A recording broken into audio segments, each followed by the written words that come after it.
The Alternative Dig Talk. Real issues, real talk. Hi Rogers, can I ask you something? Shoot. What does corruption mean? Well, summarily, corruption is abuse of public power for personal gain or for the benefit of a group to which one owes allegiance. For example, when a public office is abused by an official accepting or soliciting a bribe. By the way, private people can be corrupt too, like bribing police officers to escape fines. Okay. So exactly how does that concern me? Well, do you pay taxes? I guess, yeah. What does that have to do with this? Everything. Because those taxes you pay are supposed to facilitate services you use, like water, electricity, roads construction, medicines in hospitals, name it. Okay, that is much bigger than I thought. But it can be stopped, right? Well, yes it can, although it may not be as easy as it sounds. And here is the reason why. Corruption roots are grounded in our country's social, political, economic, bureaucratic traditions and policies. So, what has kept it going this long? I mean, why don't we stop it? Well, the main reason why it has been here for so long is because institutions are weak, either as a result of poorly defined ethical standards of public service, weak administrative and financial systems, or ineffective watchdog agencies. What can we do to stop it? At a national level, we must focus on strengthening the independence and effectiveness of public institutions that fight corruption. At a personal level, we must commit to never giving a bribe. I promise I'll never give a bribe. Well, that's a great decision you have made. Me and you now have to spread this message to all our friends. If we all do our part, corruption will be no more. This message is brought to you by Alternative Digital.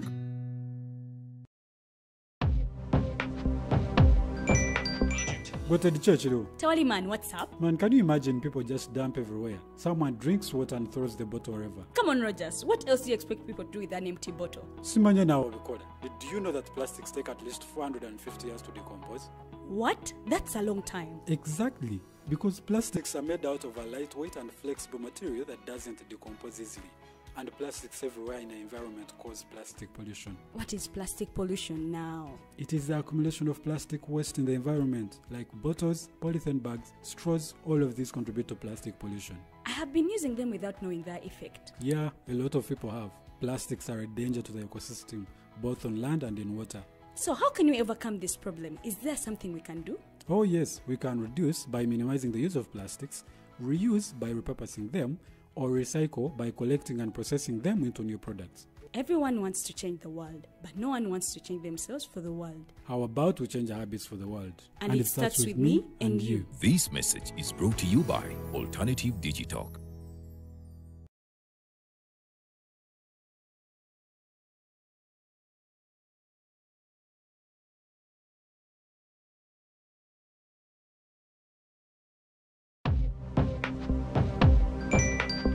Go to the church, though. Tawali man, what's up? Man, can you imagine people just dump?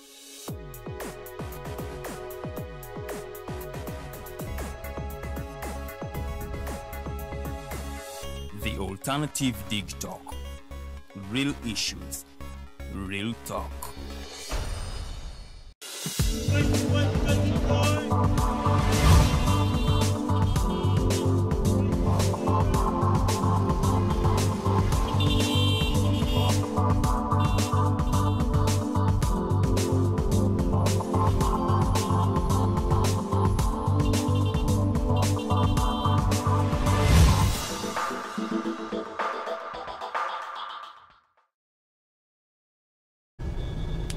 Kulika yenye mukumula moko programu ekyali Mighty Drive nze Mumbeja Luwedde Lilian entambudde no Mumbeja Farida bikobere tuli mu kibuga Kampala bobanga owulira ku Bugombe olabe motoka ezitambula tuli mu kibuga Kampala ndoza Mumbeja ojja tubulira oluguudo lwetuliko nyinza okusobya n'ennimba bannayuganda we tuli ate ng'omwana kavaanya akalengera wabweru. But anyway, good morning. You can go on on our YouTube channel. Just drop in your comments. Tugenda kubanga ate tuzisoma ate tubabuulire oba mutubuulire mwe ebiri ewammwe embeera eryetya. Embeera mu kibuga Kampala weewaawe emmotoka zitambula, so gwe ayagala okweyuna ekibuga osobola okubanga ofuna ekizibaawo oba ekigirikooti n'obanga okyeteekako. Tetumanyi oba enkuba enaatonnya kubanga mu bitundu ebimu ebadde etandise okufuuyira. So gwe ayingira ekibuga Kampala, nkusaba nti munnange beera nga ofuna ekikooti otambulamuko ne kaminvuuli. Tomanya embeera eyinza okukyuka mu kaawo because eno ye part of Africa. Embeera y'obudde esobola okukyuka at any point. So nsaba ate gwe naawe agenda akyali ewaka beera nga weeyuna obudde osobola okuba nga oyingira ekibuga Kampala bulungi nnyo nga obudde bukyali. Ne kanyaniriza omumbejja asooke weewaawo alamuse ku batulaba atubuulire we tuli awatuufu. Kati omwana omu yagamba nti obanga omumanyi nnyo wano ndiwa. Kati mumbejja wano tuliwa. Akazindalo kakwasizza. Nyakusooka okubalamusaako nti mwasuze mutya nti muli bulungi nnyo. Abaislam assalamu alaikum wa rahmatullahi wa barakatuh. Nsuubira nti ate Allah akyabawadde obulamu okulaba nti ate mutambuza emirimu gyammwe. We tuli ekisookera ddala nze nja kusooka okufaultinga KCC ete marking amakubo because singa ya marking amakubo would be telling people ekkubo lino naye abagamanyi mu mitwe naye nga tuli ku Entebbe Road okwambuka wali eri ku bitaala ebigatta ne Kampala Road. Tugenda kubanga ate munaye twogera ensonga nga bwe zitambudde mu ggwanga Uganda era n'okubanga ate tuzikubaganyako ebirowoozo. Gwe munnange atambulira mu kibuga Kampala okimanyi bulungi ndowooza obw'obugombo obuwulira bwerula makubo ag'abantu abamu abatalina kutuula mu vaani n'ogamba lwaki amakubo temugakolanga magazi nnyo nga jamu tabakwata. Fena ne twenjoyinga eggwanga lyaffe nga tewaliiwo bongera kugasima just okusimaasima. Buli kakono oluusi koolaba ojja kwesanga nti waliwo enteekateeka egenda mu maaso oba waliwo okuzimba amakubo agamu masibe kwegane wano we tuli wennyini bali mu kukolawo naye ate sigamba nti ekkubo liri ku standard. Bali mu kuba biraka baddaabiriza amakubo gaabwe amakadde ge baatuteerawo ku mulembe gw'abakyeruppe nga bali wano ge baddaabiriza naye ate era si yali ku standard. Naye luguudo lwa bbeeyi nnyo bw'otunuulira essente ezaateekebwa mu kukola oluguudo olwo ku Mumbejja Farida ne balututeekako ate era okulusasulira munsi yonna. Naye ate era si lwe luli ku standard nti baaluzimba ku standard eri ku international nti tutambulira ku road standard nedda.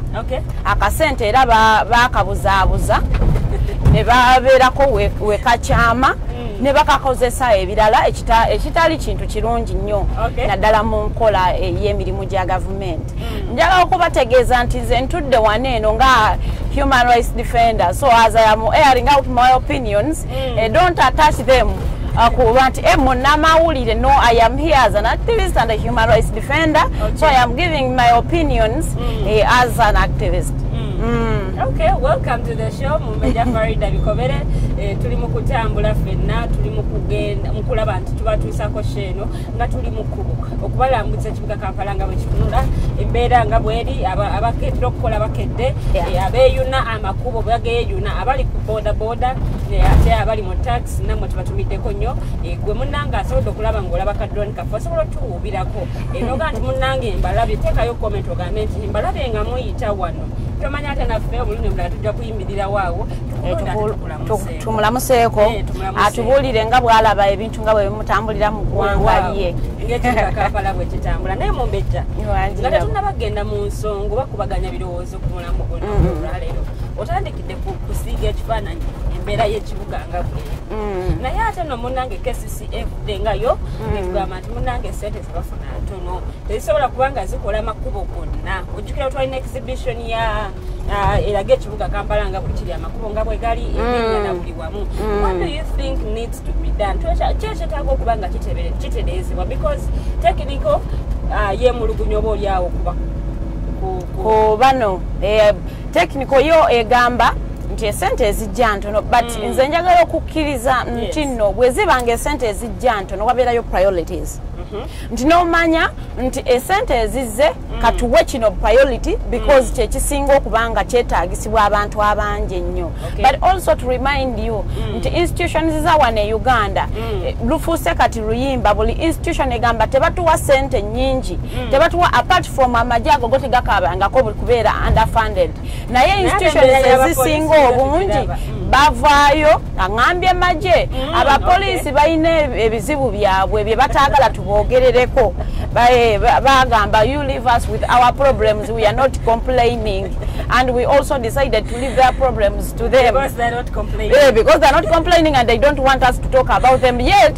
tulina abaana abali mu kujoininga police which we feel it is important for us to air out the grievances eziri eyo and the injustices naye bo bagamba for us we are not complaining why are you pained for us we are comfortable with the small salary that we are receiving it is okay this is a service okay we understand and that we left it to them kati abantu abalala abavaayo kati ojja kwesanga ekikuba enkikwenti ne minister wa finance ajja kuvaayo akugambe they do not have the money naye ye minister wa finance ya teekateeka embalirira y'eggwanga Uganda kubanga ogenda okuteekateeka n'ogamba nti ngenda kubanga ntambulira ku budget ya 72.3 trillion for the financial year oba okutemye amakubo oba empenda wa ogenda okujja sente ezo okufinansinga eggwanga okulaba nti litambulira ddala mu maaso ate mu eyo budget mubeeramu nti KCCA yatuletedde budget katugeze ya trillions 10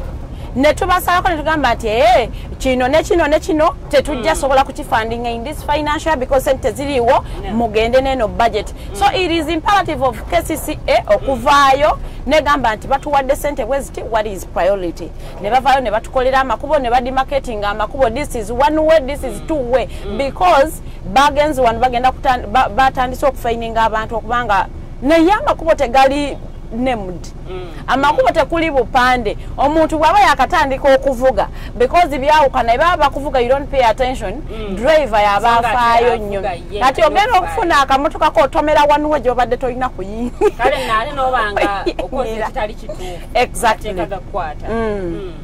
so bwe obuzibu bwe tulina ng'eggwanga Uganda tulina embeera ya kasasiro nti ekibuga Kampala kasasiro jamusanga nga tewaliwo bifo birambike nti wano kasasiro wateekebwa niwasanga nti omunauganda asobola okukozesa akacupa oba akamazzi n'atambula okunoonya wa wateeka kasasiro awo tunenyanya ani gwe tulina okutunuliza obwanga ku nsonga eno ekisookera ddala njagala nnyo okubanga I hold people responsible for their actions okusookera ddala gwe munauganda atambula ng'asuula obucupa responsibility gwenga omutuuze oba citizen oyina okubanga you own responsibility to keep your city clean kubanga abakulembeze tebagenda kuvaayo bakutambulireko osuddaawo akacupa kalondewo because we are all bantu bakulu ate era abantu balina okubanga gwenga omutuuze munnansi oyina okubanga oyina obuvunaanyizibwa okubanga oyambako ensi yo okukula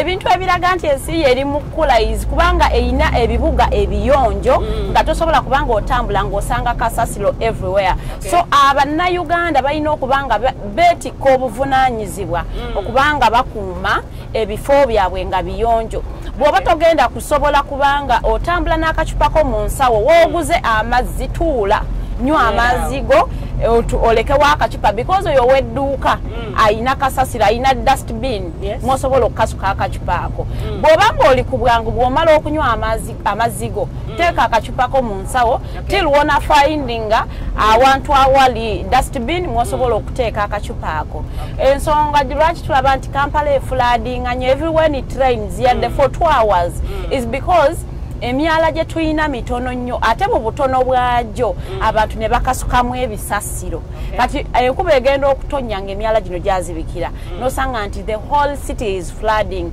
naye singa ffe abantu omanye ebiseera ebisinga twagala nnyo blaminga government hasn't done this yet is the responsibility of the government okubanga ate etuwa services naye naawe omuntu nga munnansi oyina obuvunaanyizibwa okuyambako government okubanga kubanga ate ebintu ebimu bibeerawo nti gavumenti bana tegenda kugyekwasiza empisa ku buli kimu nze nalabye waneeno ng'abantu bakukwata wolinnya mu muddo naye nga olaba wakapande bannange no trespass munnayuganda ajja kujja alinnyemu naye thank you kakati lumu omuwala namulaba mu kavidiyo ng'amugamba banaye abaganya okuyimirirawo n'ayimirirawo abantu balina emputtu ne bamuwa akakumbi n'alima so such that you can learn nti tolinnya mu muddo kesisi ekuteereddewo akapande banaye temulinnya mu muddo ate gwe nojja n'okola ki n'olinnyawo nti awo lwaki abantu ffe fennyini tetubeera abantu ba buvunaanyizibwa tinoogezako okola nti gavumenti eri mu kutrying okubanga ate etuwa clean city kati naffe tugiyambeko okubanga it achieves kyeyagala okubanga ate etutuusaako weewaawo kesisi etekoze nnyo omulimu kubanga nti eteeka dustbins everywhere in the city abantu okulaba nti ate bafuna we babeera nga bakasuka ebisasiro oba obucupa obwo but it is trying tubayambeko okubanga ate goolo yaabwe etuukirira weewaawo okwemulugunywa kwange kugenda eri ababoodabooda abapaakinga mu makuba awo baleeta akalipagano k'ebidduka aba alinda musaabaze kati mu kulinda omusaabaze ye bw'alinda n'omulala n'alinda weesanga nga baweze kati mu kuwera emmotoka leene yali badde emmotoka endala we ziyitira ate nomunaye bo nga badde occupyinze weesanga nga akalipagano mu kibuga Kampala keeyongedde naye ng'ate oluusi ne we bapaakinze waliwo aba traffic baba wa mwaka sente kintu kidogo ekolera ddala wano mu kibuga kakati ku Kampala road wano wetubadde ababoda awo nga ku Bank of Uganda babeera bapaakinze awo kirungi mumbejja omanyiiwo babeera bapaakinze awo nga balinda abasaabaze naye ate wano era waliwo owa traffic alaba ayina engeri gyagaidingamu emmotoka bwe zirina okuba nga zitambula naye ate mu kubeera nga bodaboda zino zipaakinga awo wabeerawo akalipagano k'ebidduka wabeerawo kajjaamu akatonotono olw'ensonga nti omugoba w'ekidduka yali badde avugira ku speed oba oliawo ennyingiko tasobola kuvuga olw'ensonga nti bano bapaakinga ate bapaakinga oluusi apaakinga kati eno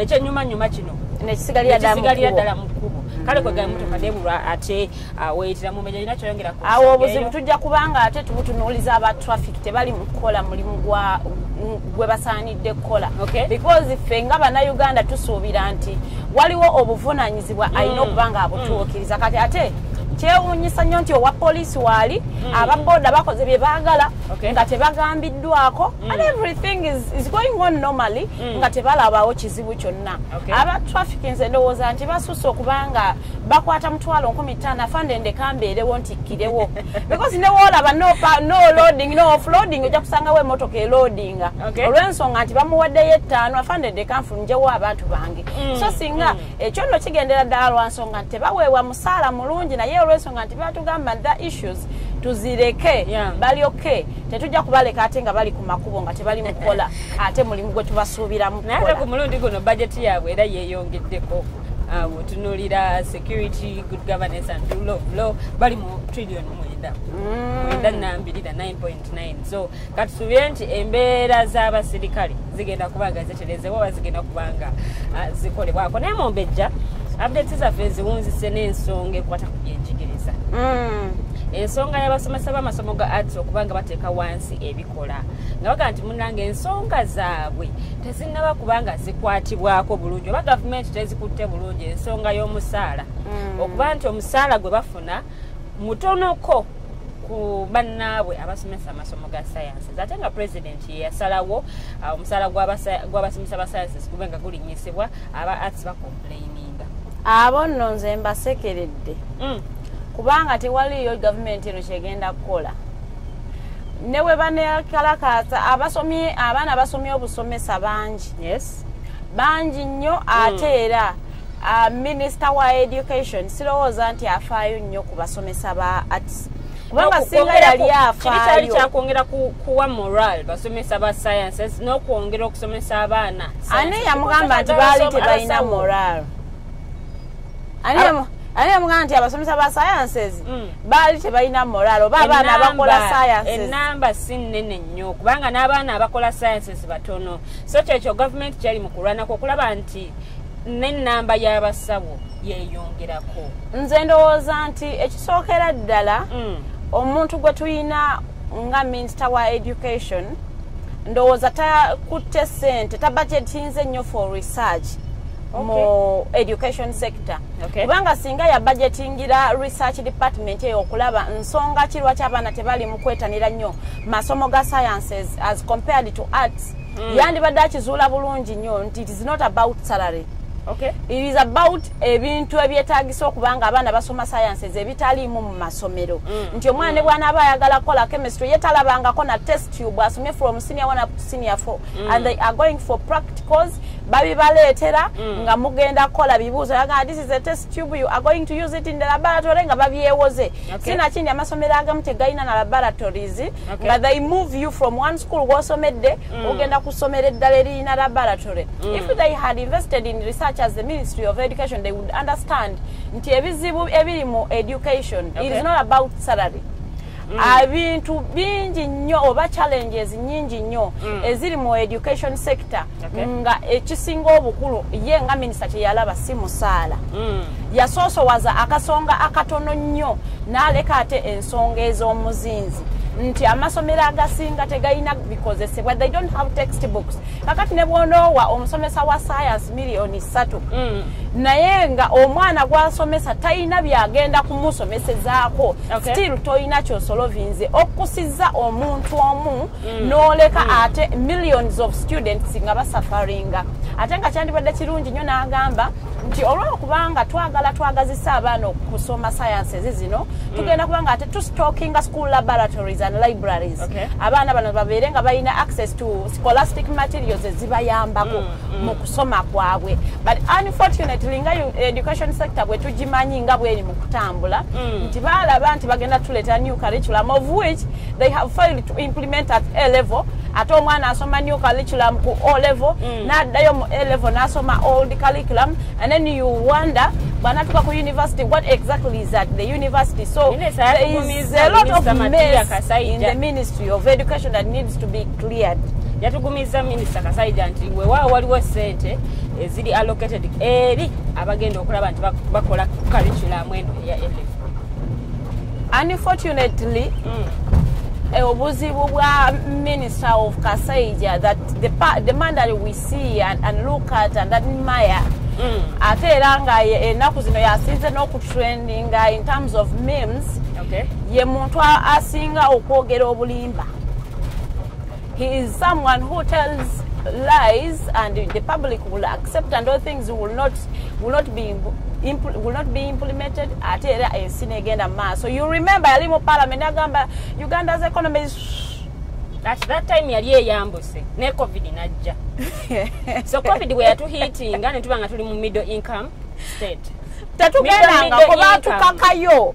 They had forced us to be in middle income status. President ye yatukakasa ku nsonga eno anya kutegeeza nti Uganda's Vision 2040 one of their jebatunuulidde nnyo is to go into middle income status. So kati nze yatunyigayo wali mu 2022 I don't know what they were thinking because their Vision 2040 eraga nti baagala wetunatukira mu 2040 nga we are under middle income status nga tetukyali growing economy naye nga tulina we tuli kakati bwe batugamba mbu ye minister ali atunyizeyo ne president nga batunyiza middle income status naye nga we are not tetunatuukayo tugenda tuuka ku nsonga eyo ey'ebyenfuna tuyingireko ne mu budget katono nnyo but Mumbejja ogambye nti minister yatunuulira akasonga akatono oba oliawo n'aleka ekinene isn't it that abasomesa bano ab'amasomo ga arts baagala ku actinga selfish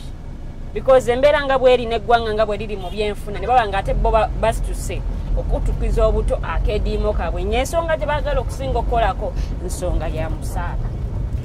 Omanyi mu economy eno gye tutambuliramu bw'olabanga economy etali mu kufa ku muntu wa wansi wabula eri mu kufa mu kwekkusa lwaki naawe tolwanirira kwekkusa because kyekiba kiriwo mwaka akadde abasomesa nze ensonga lwaki sibanenya nti they all have the same lessons.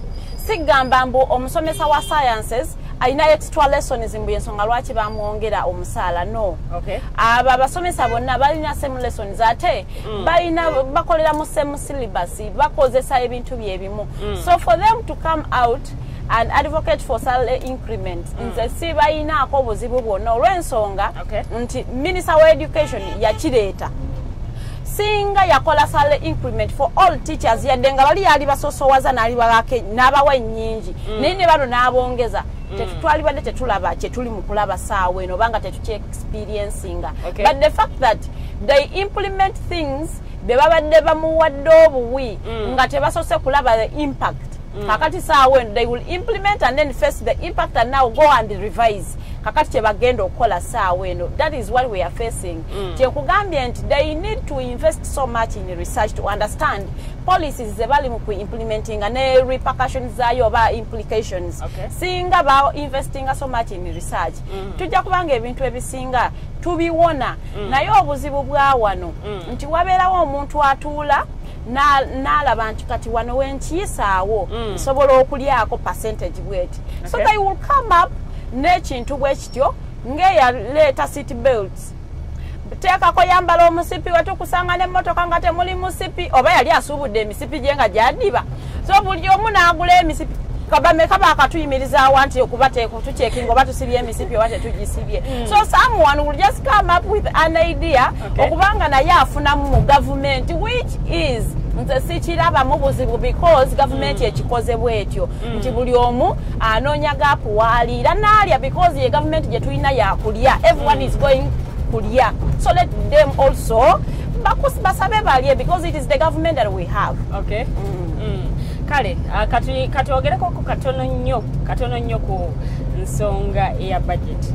Budget y'omulundi guno yabuse ensanvu mu bubiri oba 72.3 trillion era nga budget eno ya mwaka gw'ebyansimbi 2025 2026 wetwogerera ebyo ebyenjigiriza biina 5.04 trillion era nga ezo zensimbi ezigenda okutambuza ministry ey'ebyenjigiriza ate nno munnange mwaka gw'ebyensimbi gwe tugenda mu 2025-2026 era nga ensimbi zino zigenda kubanga ate ziyambako okuzimba amasomero aga government mu bitundu by'eggwanga ebyenjawulo essira liri nnyo ku seed schools zisobera ddala mu 10 okuhayaringa abasomesa ate apya abagenda okubanga nabo bongera ensonga batwala ensonga y'ebyenjigiriza ate mu maaso kutegeka ate nno munnange AFCON ne CHAN mu myaka ate egiddako awo mu maaso so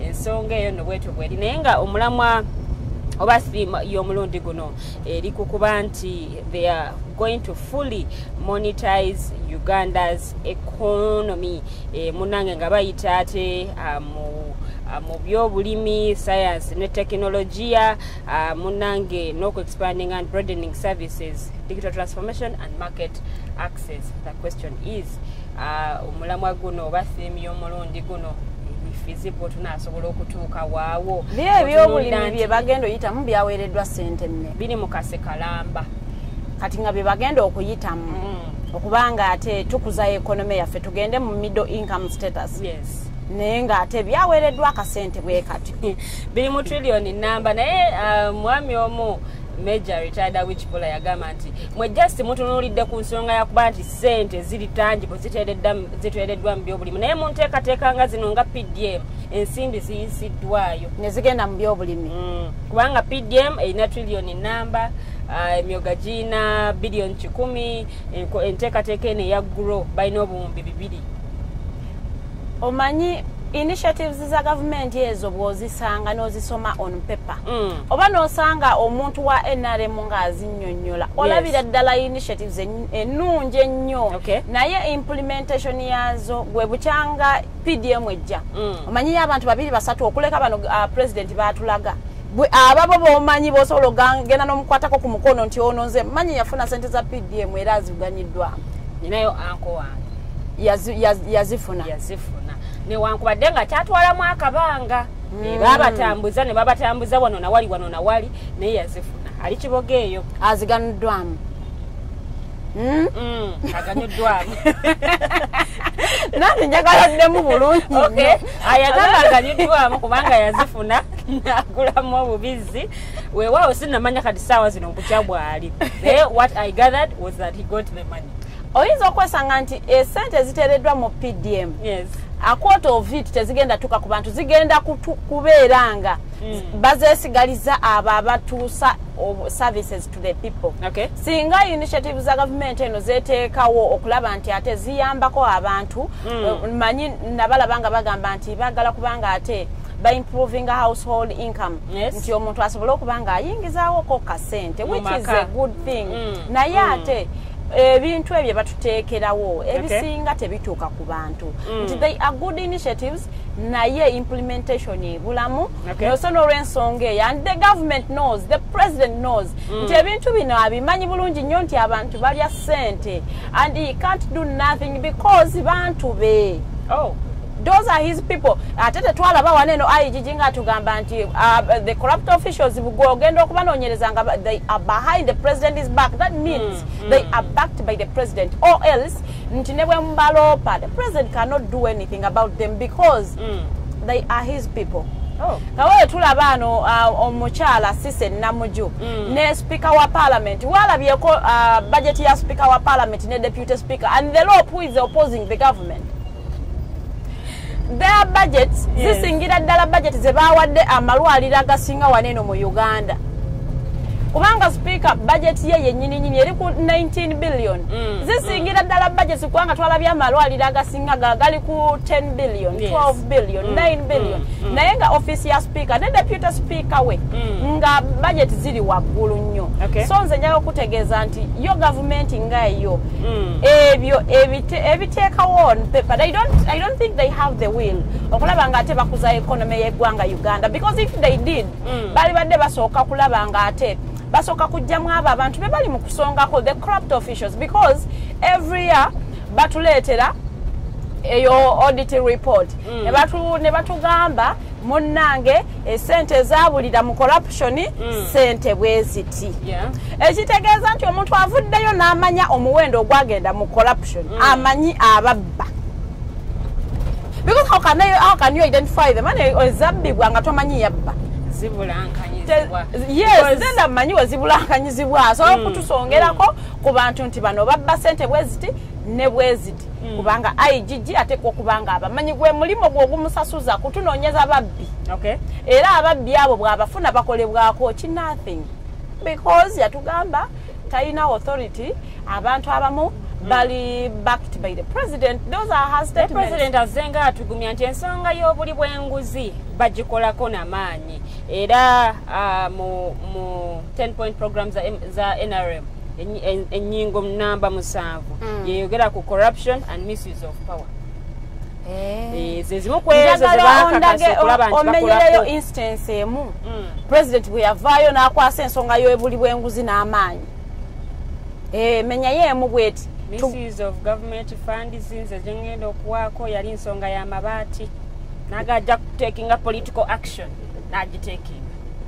nagitakinga kwani kuba minister ab'ensonga za Karamoja kubanga njagala okutegeeza nti yenga president bw'atakinga political action yali sookedde ku speaker Anita Among awo ne tugamba naye be yatekingako political action beba underdogs yazaayo ekyo tekimugana kubanga yagabba Minister Matia Gasaija yagekanga naye yali tekinze political yagekanga gali mu lujja teyagashaba naye nga gasangibwe uwe kanga tugambe nti gatambula gagage galiko ebigere naye bali mutekinzeko political action because naye yali involved mu mabaati saga abantu abakwatibwako mu nsonga y'amabaati ye prime minister nga tebamukwatako ye teyagabba kubanga singa yakwata kwaba abanene twaligambye nti yatekinga political action bw'abanga yakwata kuba underdogs ekyo yakikola to calm down the public because yamanya public yambuseemuko anger is rising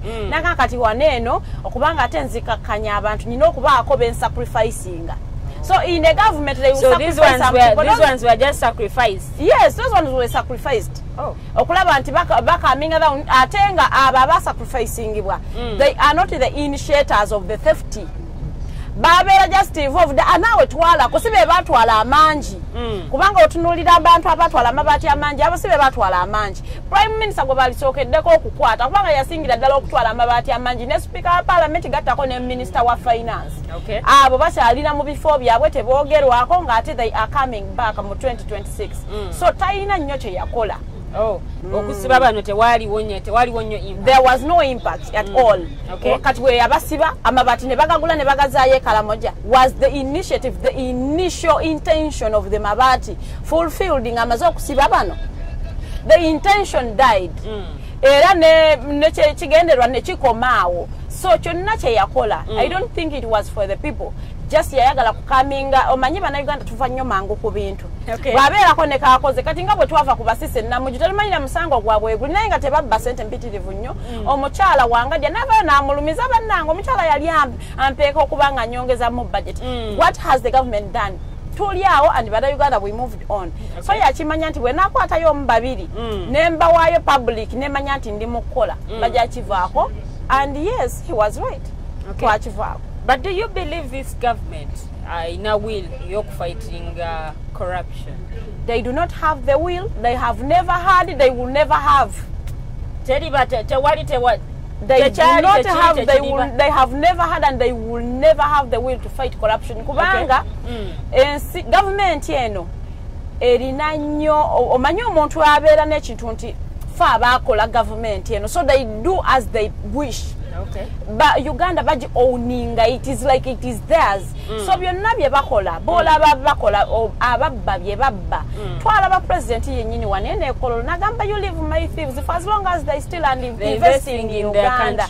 But also I want to ask you Mr. President, so when one steals and they goes and builds a hospital, a private hospital that I have to go and pay for, how is that benefiting me as a Ugandan? Atayina sente nze asomye nembera nga tomtereddewo initiative ensobozesa kubanga ntandika ka business kange ogenda kungereko omusolo gwe siyina atasobola gwotatereddewo mirimu kati nze nga Munnayuganda ngenda ku benefiting atya mu muntu abbye sente n'agenda n'azimba a 5-star hotel jesobola kusulamu because they are charging in dollars ngate tuli munsi ekozesa shillings.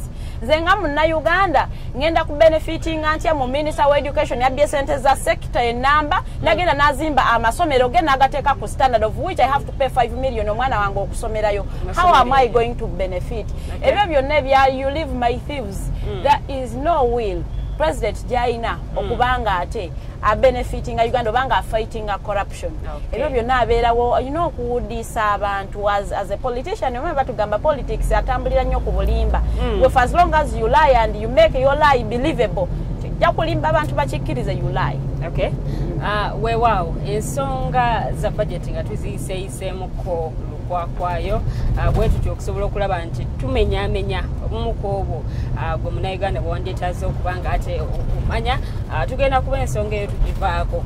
Ensonga gye tugenda okukwatako ekwata ku nsonga ya byabufuzi wetwogerera ekibiina ki NRM bagenda maaso n'okubanga ate basonsola bagenda okubakwatira bendera ku bifo by'obukulembeze obw'enjawulo. Weewaawo mu basunsuddwa sofa minisita w'ensonga z'omunda mu ggwanga Major General Kahinda Utafire yamaze dde okubanga asunsuwa okubanga akiikirira abantu ba Ruhindi County. Deputy Speaker wa Parliament Thomas Tayebwa naye yamaze dde okubanga asunsurwa. Ssaaba Minisita Robin Nabbanja naye yamaze dde okubanga asunsurwa wabula munnange mukulu wa Moses Ali naye yamaze dde okubanga asunsurwa okubanga akiikirira abantu ba Moyo East ate mu Parliament ku kaadi eya NRM. Abakulu bano abamu ku bo abasunsuddwa sofa baga nti munnange ttaamu eddako yeringa kyekiringa ekisanja kyebaagala okugendamu ekisembayo ngaga nti kati awo kabalekere omugigi omuto ate gubenga ate agutekinga over. But Mumbejja Farida, what's your comment ku nsonga zino oba ku bakulu bano kubanga Minisita General Kahinda Utafire Major General Kahinda Utafire yategeezezza nti ye kino wekinaggwerako ekisanja ajja kuba 75 ekisanja ekiddako wekinaggwera kajja kuba 80. So omuntu ow'emyaka ekinana oba tokyalina nnyo maanyi oba mbavu kubanga okola ebintu ebimu. President we wa myaka emeka? No, President akyali mugumu. President we wa myaka emeka? yogera emyaka ja president, it is public information. You can just say yesterday, yes, it is okay, such that we can muchinana etusobola okulaba oba statement ya Kahinda otafire yenga ye ya believe nga yenga ye to omuntu waweze emyaka 8 oba tewetaga nnyo kakalukana na nsonga za byabufuzi awo wabeewo abafubuka batekinga ofa ebyobufuzi bya Uganda fenga bannayuganda omanyi ku Monday nali ne mukulu mukose yano Anthony mugamba nti Uganda tujja kutuuka ekiseera nga tulinga Burundi omanyi Burundi ekibiina ekiri mu buyinza kyawiniza all the positions because they have a parliament tali more opposition they have a parliament full of the proposals. They do not have opposition because ekibiina kyawiniza kinaba mobilizer nga ina kyawiniza 100%. Ate president waabwe yawininga with 96.4%. So kiragira ddala nti opposition teliyo, but the opposition is there. There were irregularities mu election. Naye ate ne Uganda nze ndowoozawo wetugenda okubanga ate twolekera. So tetwagala nnyo kusekerera ba Burundi kubanga naffe awo wetugenda. Bwetunuulira ebintu nga bwe bitambula abantu bonokoddeyo ko abapikinze nomination forms katandikire ku Kahinda Otafiire 74. Ebbanga lyamaze bujja government ene ejja mu buyinza, he has a position in power. Lwaki tavaako biki byachayagala okubanga akiikirira abantu byatakoze agenda zikola in the next 5 years kutamwe nesembayo wewa wabenga projects ezimu azimaliza kuboreda abadde standiseko losing ati was handing over to another person yali initiative ye. No, we all have initiatives that you start and then you just hand over because ochintu ochikoze and it is moving and someone just takes over what wobero tandikidde manya wobero commission. Yes, katutunulire omukulu General Moses Ali. Abantu bamoyo isbacha mukiririzamo era kwe kubanti kati naye yakomyewo okwongera okubaweereza kyannaku nti we are discussing omuntu omukulu bwatyo. Ebiseera bisinga you see in politics woyingira mu mazina g'enkimagano no n'enkime ento entete yakatandika okuzina egenda kujja kukonyeeko omukira because amazina ogeetabyemu. What does that mean? That we are coming here to ridicule General Moses Ali kyetandibadde tetukola singa yali awummudde. Nesa weno nti akyali mu byobufuzi mu mbeera gy'alimu yes tujja kujja ffe tumulage nti ekyo kyoli mukola oba bali mu kukozesa it is wrong. If I was singa nalina ndi somehow related to General Moses Ali, at least I would come out publicly ngambe nti nze ndi kumwomu kwaba batamsupporting naye awulira because state gy'alimu nga tuvudde mu bino nti kale akyalina obusobozi tunuulira state General Moses Ali gy'alimu. Can he really make meaningful representation? Asobola okubanga akiikirira. How often does he even sit in parliament okubaako byasobola okubanga ayisaawo ebintu ebiruma abantu bakiikirira? Ne health ye olaba nti ogenze ku nomination tosobodde nakuva mu motoka and Iso Tango Odo is very happy taking the nomination forms to the car and I'm like wow.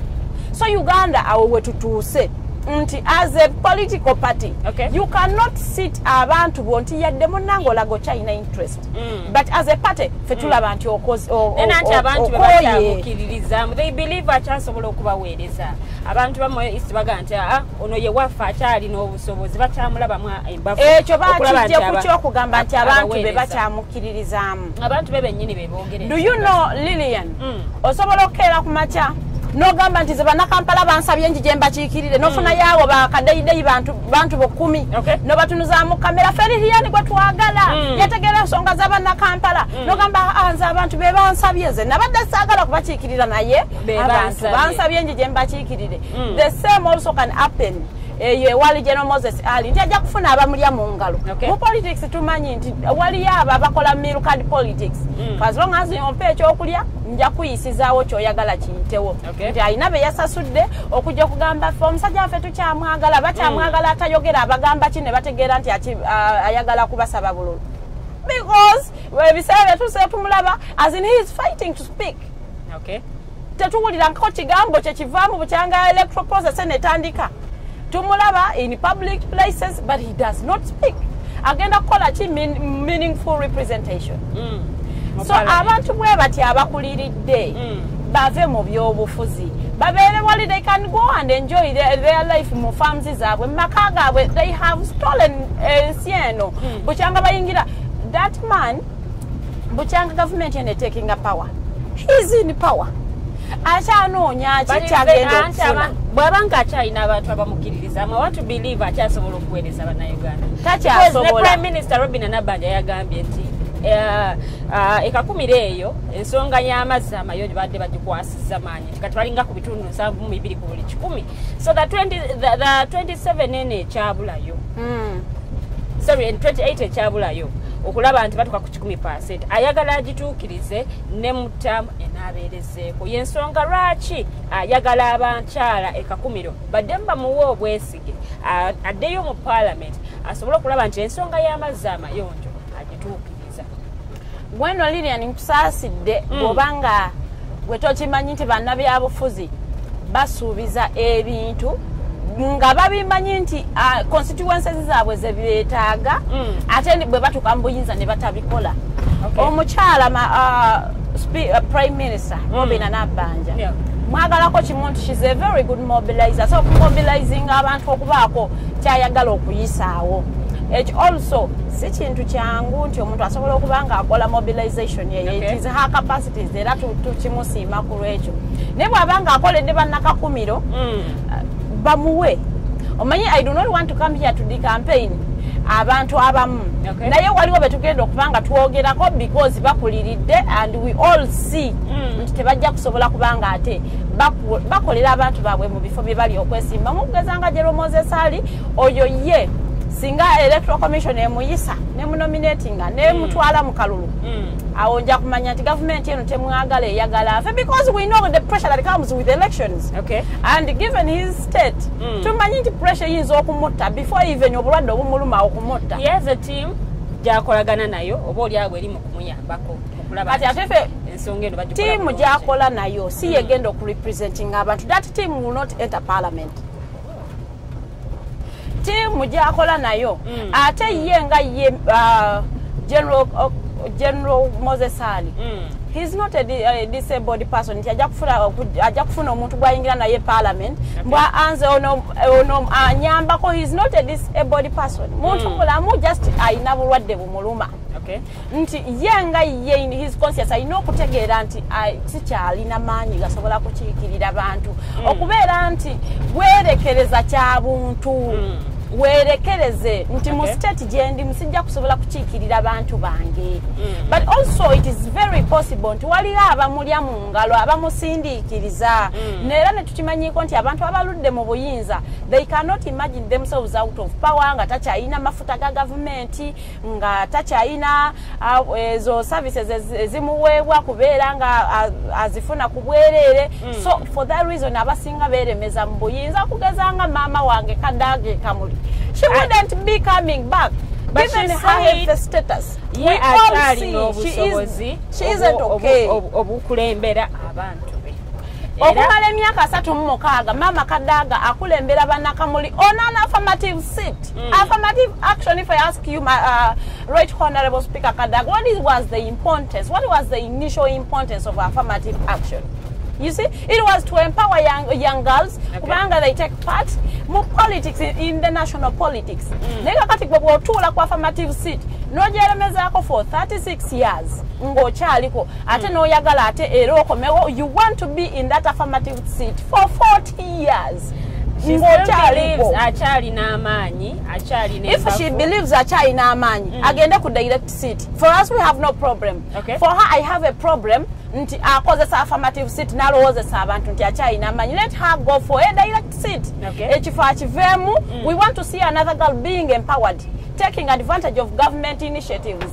As omuntu aludde mu government for 36 years, we feel you are empowered enough okubanga ogenda n'ovuganya ku direct seat. Kino ekifo ekya affirmative action kiveeko kiwa omuntu omulala. And I wouldn't even want Salamu Musumba kugenda ku affirmative action seat. What are you doing that? She's already empowered. She's already empowered to go for that affirmative seat. Musayi muto. Exactly. Hey, she's already empowered. Musalam Musumba is already empowered to also go for that affirmative seat. I see her attacking the Right Honorable Kadaga. But also Nayeta Chigwane Chechifo. Let her go for a direct seat. Baba ayagala kuvuganya ne ba. Omukyala yaliaze ku direct seat mu Makindye West. Twagenda okulaba ate naye avuddeyo asaze kubo akati azze kukiikirira abakyala mu kibuga Kampala. So do you think abakyala balina amaanyi ago? Because tulina abakyala bali ku direct seat batono nnyo tubabalira nakungalo. Ya kituufu. Abatono abo lwaki basobodde okubanga ate ebifo ebyo bye balimu babiwangula. I think what happens in politics wawano nti gwenga gwe omukyala what kikyewo weewulira wekkiririzaamu because nti osobola okumanya nti osobola okugenda ku kifo kino nenkivuganyaako nenkiwangula. I do not want to believe mbuhonale Right Honorable Kadaga yakyetya nti tasobola kuwangula direct seat. Bwoba okyetya for 36 years bannaye va mu byobufuzi ekitegeeza affirmative action teri mu kukola okumala emyaka 36 ng'oli ku affirmative seat naye nga you don't feel empowered enough okubanga you compete n'abasajja on the same position ate kitegeeza gwe affirmative action tekukoledde era awo giveeko tugiwe omuntu omulala ekole. Nalabye munnamagye olunakulegula akawungeezi munnamagye omulala weewaawo yavuddeyo ati abantu beerukunkira ayagala kubanga abakiikirira kyokka nga ate ne minisita Jim Mugwezi naye akyayagala kuddayo ku parliament to serve his last term ng'omubaka wa parliament. Nja ku referring ku statement gye nkoze wano okusooka ne nkugamba nti abamu ku bantu be tulina ng'abakulembeze they feel like they own this Uganda. Kasita gwe owulira general wonna awali general they feel like you know Uganda eno twagimakinga era twagala okulaba nti ate tukyagirina kye tugijjako naye nga bw'otunuulira nze saalirabyeyo nsonga yonna ereeta General Tumukunde kubanga avuganya ne Jim Hwezi ku kifo kyekimu because bonna bakuliridde mu myaka kusavinga bannayuganda mu mbejja kubanga yagambye nti okuguluka okumu yakuluusinga because of the love he had okulaba nti aleeta enkyukakyuka mu ggwanga lino erya Uganda. Kati enkyukakyuka teyagireeta akyayagala okubanga aweereza abantu beerukunjiri bw'obanga bakyamukkiririzaamu okulaba nti aleetawo change. Minisita oba oli awo gy'atawadde at this particular moment. Okusookera ddala tujja kumwebaza nti yalwana okulaba nti ateekawo enkyukakyuka mu Uganda then not now nti era mu eyo process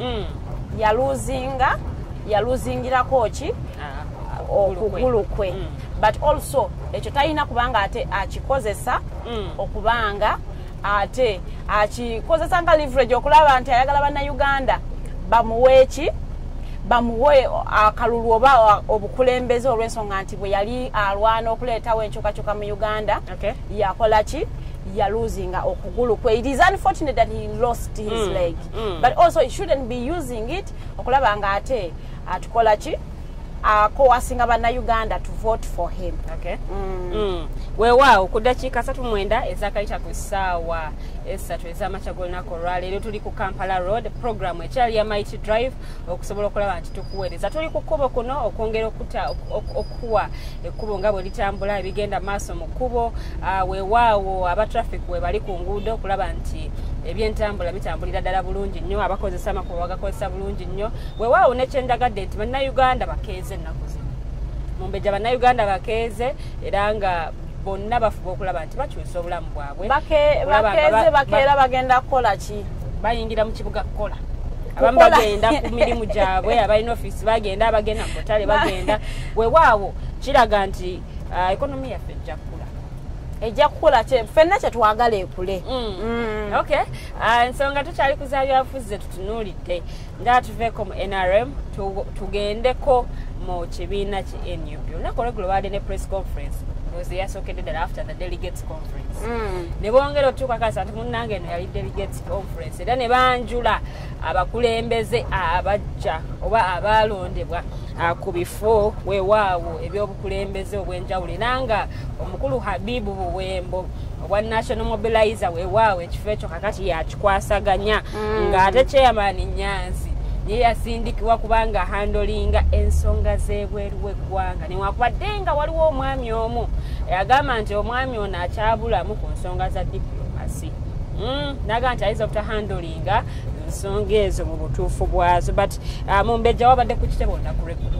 How did you see the entire situation ku kibiina olunaku olw'eggulo because abakulembeze babaddewo n'okwaniriza bamu ku bamemba abake okusookera ddala nja kwebaza ekibiina kya NUP okuba nti kisobodde okuba nga kiteekawo ekitebe okusinga ebibiina ebirala ebibadde mu buyinza twabadde ku katebe ogutebe kusinziira ku bigambo byabwe gwabadde bize n'abantu abali ku picking interest forms okulaba nti ate banominatingibwa kulaba nga beesimbawo so ekyo tujja kubanga tukibeebaliza it is a great milestone okubanga ate bateekawo amaka ago naye okusinziira nga bo abali mu kuopposinga gavumenti eriko n'ebyo bye bali mu kukola tebateeseewo nnyo njawulo gye tulaba nti gye baagala okuleeta oba difference gye baagala okutuwa kubanga engeri gye bali mu kutambuzaamu emirimu gyabwe efaananira ddala n'ekibiina ekiri mu buyinza kakati ate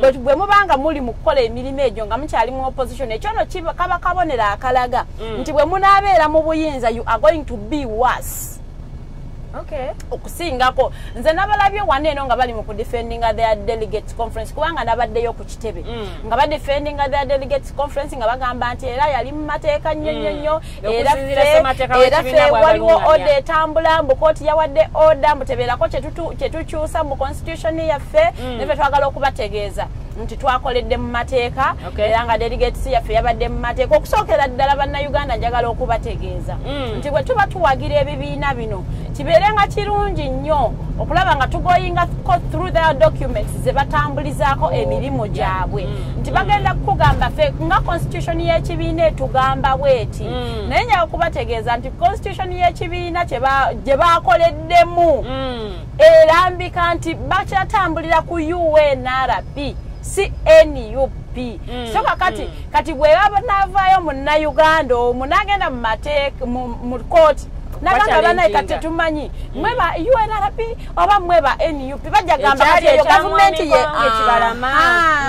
ebajja gamba gavumenti yamuguze okutataaganya emirimu gyaffe kyennaku nnyo nti SG w'ekibiina yasoma amateeka omukulu pulezidenti w'ekibiina munnamateeka leader of opposition munnamateeka bonna abo boolaba basomera ddala amateeka ne bagakuguka oli omulala SG yagasomera nabweru wa ggwanga ku ssente za gavumenti gyali mu kuopposinga sente za gavumenti zaali mu okuopposinga saawa eno so kakati njaga okubategeeza bannayuganda nti ebintu ebimu tugende nga into detail to understand ekibiina kino kyempagira kyo kitambuliza what is their constitution gye batambulizaako emirimu gyayo kubanga nalabye ono omukulu Katana Benjamin Katana kagezaako okutudefendingira ekibiina ekyo kufa constitution yaffe ekirambika bulungi nnyo nti pulezidenti ajja kulondanga badelegates 5 ate ne parliamentary caucus naye ebeereko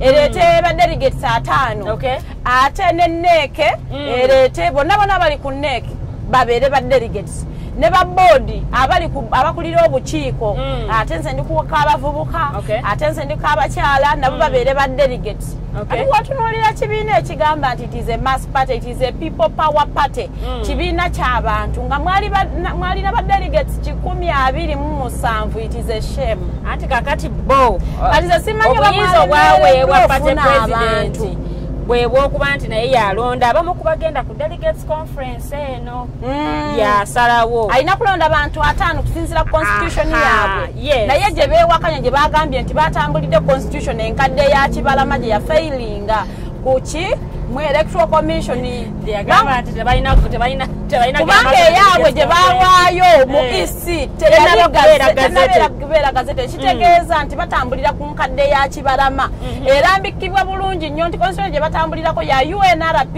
NUP. So as a kibiina, why are you using a constitution that is not yours? Omukulu wayiswa mu ffumbiro yatukakasizza nti buli kimu kye baakoze mu delegates conference na byonna ebyabaddewo mu mateeka. Everything was done legally. There are no illegalities mu nsonga eno. Okusinziira ku bo baabadde balowooza nti batambulira mu mateeka.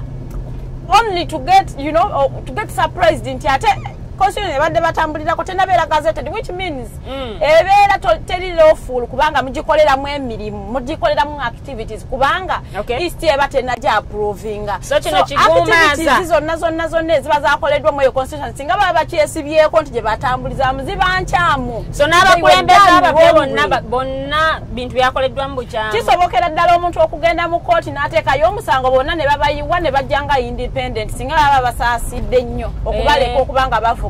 So mwami Habibu Bwembo eyakafuna ekifo ekijja oyo teyeyibaala nnyo oyo ye simanyi akusinziira ku ye emirimu gye naye nga nze njagala okutegeeza nga delegates conference eno eyatudde bwe banga teyatudde mu mateeka kitegeeza buli mukulembeze eyalondeddwa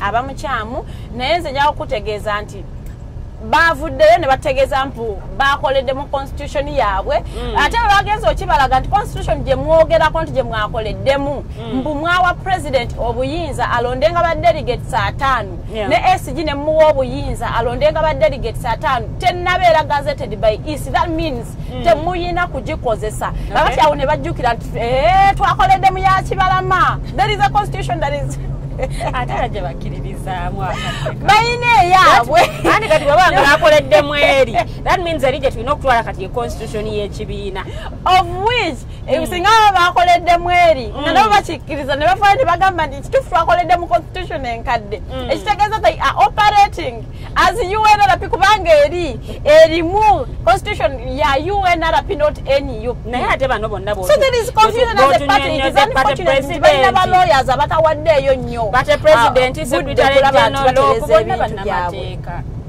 I think bana Uganda njaga okubategeeza now you are talking about Rope Nonjukiza nti tulina abantu mu opposition who are operating as people in power and they come out ne baleeta bana Uganda okulowooza mbu they are opposing the government naye nga ate nabo bye bakola biragira ddala n'abali mu government abamu tebasobola kubikola. Kankugereza ku budget ya Rope ya omwaka financial 2025-2026 Rope budgetingira ne footwear underwear vest necktie. Those things as a Rope you cannot buy on your salary. You want the government to purchase them for you. Inland travels, oil, what byonna you budget. Era tetutambulirako mukadde kati kyakolebwa yenga ye nga leader of opposition yasobola okubanga revising a budget ye. These ones I can cater for them. I don't need to budget for that kubanga zino sente z'omuyiwa omusolo ziweebwa amasomero because amasomero ga government gali mu mbeera mbi. As a leader of opposition you can set a precedent. You do not need a big budget. Naye sebo nawe noteka mu donations leader of opposition, what are you donating? Abako ne donations zakola nga ekifo kyalimu nga leader of opposition world donations zakola era abanga agenze oba kukyalirako amasomero oba ekkanisa asobola okubako donations zakola because balabyeko nga waayo ensimbi oba obukadde 10 oba obukadde 2 bwewaawo mu nteekateeka ebeeri what that moment ajje mu nsawo what will he lose? As a leader of opposition okutulaga nti byoli mu kuopposinga kituufu okakasa ebigambo byo. You set a precedent. Naye bw'obanga leader of opposition osobola okutuula no budgetingira oil servicing emmotoka yo no budgetingira bunnati bw'okumipiira gy'emmotoka because you cannot even use ebijirako ku office gyalimu nga bw'olaba nti omwaka wa parliament he can revise his budget. Nagamba nti the government ejja kumpanga kala amafuta. I do not need an escort because you do not have threats as a leader of opposition. What threats do you have? Kubanga atoyagala mabangali eggula amakubo. Tuli mu kugamba nti the president of Uganda is misusing power kubanga ine motoka 40 and he has a right of way tafaayo nnyo abantu wali eri ku kansanga gaba road abayimiriza n'abatataganya emirimu gya as a leader of opposition you would say I'm setting a precedent the setaga kabanga lyegula kubo ngenda tambulanga mu Uganda ndage banna Uganda nti bana ebyendi mu opposing nze sibyetaaga naye bwobanga byoli mu opposing ate go byetaaga times too then you are not opposing. Okay. You are proposing from the other side ngobo janga bwo wudisa banna Uganda. Okay, tugenda kubanga ate tudda ku nsonga endala tulina ekibiina kya Democratic Front. Ekibiina kino kipya era nga omukulu Mathias Mpuuga Nsambo olunaku lwagula yadde ku press conference ngayogerako eri bannamawulire n'akakasa nti muna ekibiina kino ensonga bazitambuza bukwakku ensonga y'aba abaagala okukwatira ekibiina ekyo bendera mu kulonda ate okujja musobola okubanga mweyuna ekibiina ekyo enzijinzigule gwayagala okubanga ate okwatira ekibiina ekyo bendera so nga ate bano munange batukakasizza nti bali ready Abamerika bagenda kubanga babeera nayo ng'ennaku z'omwezi 26 omwezi guno then babenga balaunchinga officially ekibiina ng'ennaku z'omwezi 27 omwezi guno gwe tulimu ogw'omukaaga bamuyite Ssebaaseka. Farida, do you have any comments on this new political party? Bo bagamba nti kati bali ready kutwala kuleta nkyukakyuka mu ggwanga lyattu Uganda so gwe munnankyukakyuka yenna so okubanga naawe weeyuna ekibiina ekyo. Ebyobufuzi bya Uganda nze bwe nkugambye nti kati saawa eno gye tulimu buli muntu anoonya wa waaliira. Okay.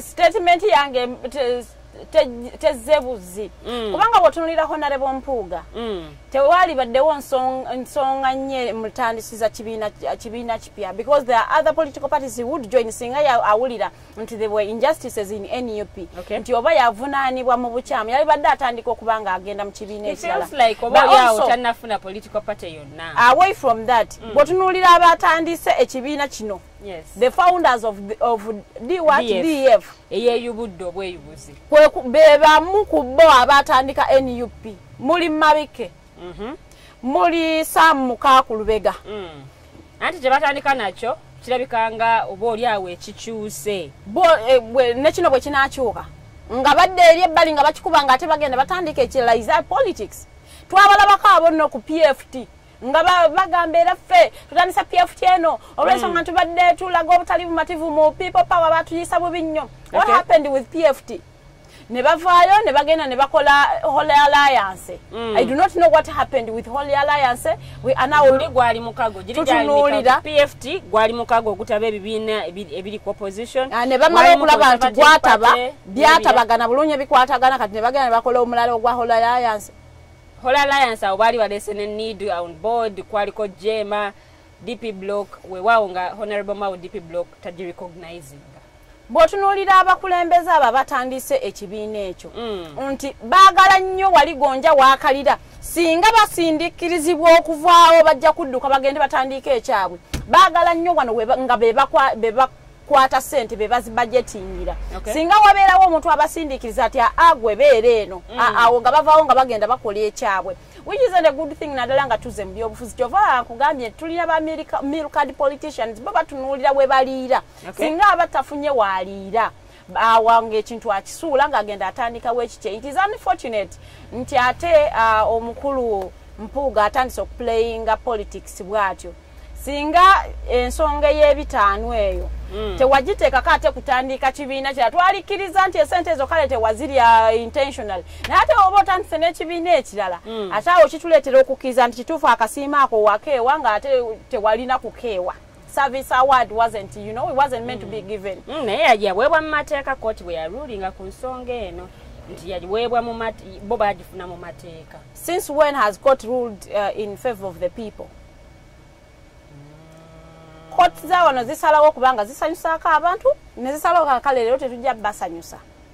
Kubanga wootunuulira Justice Kanya yagamba kale kusinza ku nsonga zonna ze muleese kale zikkirizibwa okubanga abantu bamwe baweebwa be naye olw'ensonga eyo kambazzeeyo. Ensonga siina nsonga nnyo naye kale mbazzizaayo. Ensonga yagamba zasimba mu mateeka zikkirizibwa abantu babwe okuweebwa be. Zirambuluddwa bulungi. Yedde nga muzimpadde musazeewo baddeyo eruzira. So in Uganda here, a lot of things can happen and can be possible. Olwensonga singa omuntu abeera ayina influence obanga ayina akasente asobola okuinfluencing a decision ya court. Bw'abanga omuntu akuvunaana ali mu government, they can influence a decision ya court. Omuntu asobola okusiba naakuleka yeeruzire eyo olw'okubanga they hold a position of power era nga bajja ku influencinga decision ya court. So ebyo yokugamba nti court ya rulinga kisobokera ddala okubanga ate twebuuza ani yaloopa court eryoka erulinga kisobokera ddala okubanga ate abantu abava mu nkambi ya mpoga be baateekawo omusango okulowoozesa abantu there is justice kisoboka. Mumbejja tulina eddakiika ntono nnyo okubanga ate tuwonzeka programu yaffe ey'olunaku olwaleero, but ekibuuzo kino njala kikuweereza. Do you see change come 2026 egenda okubeerawo nga eteekeddwawo opposition? It is unfortunate that terigenda kubeera change yonna. Ekigenda okuddawo kyensoose nakyo ne kugamba tubale tuseka Burundi n'ate ku guno naffe tugenda ku 70% Burundi weeri nti Burundi agenda kubanga etusingako government parliament egenda kubanga etwala ebitundu like 8 okusingako yes nga NRM ate nga opposition yeweze enkolokoto nti kati kubanga NUP egamba Buganda oba bagala kwongerako ku namba y'ababaka abali mu parliament okuva ku 57 kyanakuyonyo nti NUP erowooza nti Buganda yefuga Uganda nti bwe banafuna ababaka mu Buganda bajja kuba bafunye ababaka in the whole country. Kisobokera ddala nti musobola okufuna ababaka mu Buganda ne mutasobola kufuna ababaka outside Buganda. So nti NUP bwe banga amaanyi gaayo egateese mu Buganda naye nga mulina president ayagala okufuga ensi Uganda. It is unfortunate. Tugenda kubanga tuwunzika but there is a press conference genda okubanga ejja genda okubanga ibeera ku Electoral Commission. Tusuubira omulamuzi Simon Byabakama okulaba nga ate ayongera okulambika okwongera okutegeeza bannayuganda okulonda kw'abavubuka bannaffe ate aba special interest groups abavubuka abakadde kugenda kubeera kutya. So tusuubira okubanga munnange tumanya biki ebigenda mu maaso enteekateeka eryetya era nga press conference eyo tugenda kubanga ate tugikuweereza butereevu ku Digitalk TV naye wano we tugenda okubanga tuwunzikira naye nga tetunnawunzika Mumbejja akatalekeka kubanga minisita w'ensonga z'omunda mu ggwanga yatukakasiza nti ku mulundi guno bagenda kulaba nti bakola ekisoboka okutegeka akalulu akatali mu vulu. Kiki ekikyuse gwe kiyinza okukkirizisa nti statement ya Kahindo Otafiire ayinza okugituukiriza? What has changed? Nti statement gyakoze yandiba entuufu. Yagambye ensonga y'amagye mu kalulu ye ng'omuntu takyagala. Tulina poliisi emala okusobola okuhandolinga embeera yonna obuvuyo bwonna obwabuze mu mbeera ey'akalulu. So bw'aba takyagala alina influence elemesa amagye okwetaba mu kalulu. Minister wa Internal Affairs. It is unfortunate nti saagala nnyo okubanga drone enkimanga sinnakola press conference gye ngendako so I arrest my case. Bannayuganda njaga okubategeeza nga tugenda mu kalulu nti ekisookera ddala etteeka lya UPDF lyayisiddwa anytime bakwata ne bakuvunaana mu General Court Martial tubeere abantu abakumaddembe abagoberera amateeka ate twewale nnyo okwambala atayaze ezaagaanibwa oba bo ze bagamba mbu zeefaananyiriza ebyambalo by'amagye kw'osa n'engatto. Mubeere bulungi mwebale kutulaba. Weewaawo. Thank you so much for watching. Abatulabye ku YouTube mwebale nnyo okubanga mutugoberera. Tubadde tutambula mu kibuga Kampala okulaba nga ate tubaweereza tuyiseeko mu nguudo z'ekibuga ez'enjawulo nga tutambula okulaba nga ate tubatuusaako embeera nga bweri mu kibuga Kampala. Nze Mumbejja Luwedde njaga kubeebaza mwena abatambudde naffe. Temuvaako press conference wano ku Electoral Commission tugenda kubanga ate tubatuusaako butereevu. Musigale naffe ate tusinkane omulundi ogujja mweraba.